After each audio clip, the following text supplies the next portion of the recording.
Welcome to this video on accessible forms. Forms are a key part of many digital documents, a survey, an application, or a feedback form. But for people using assistive technologies like screen readers, forms need more than just visible fields, they need to be properly tagged and well-structured. What makes a form accessible? An accessible form is a form where every field is correctly tagged, labeled, and easy to navigate using assistive tools. Key elements of an accessible form.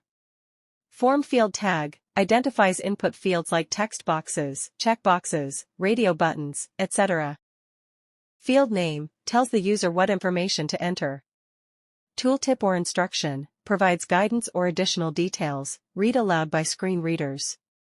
Logical tab order allows smooth navigation from one field to another using the keyboard. Why is accessible form tagging important?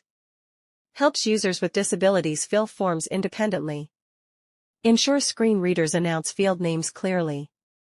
Prevents confusion or missing information.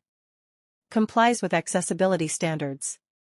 In short, accessible forms creates a user-friendly experience for everyone, ensuring equal access, clarity, and independence while filling out digital forms. Thank you.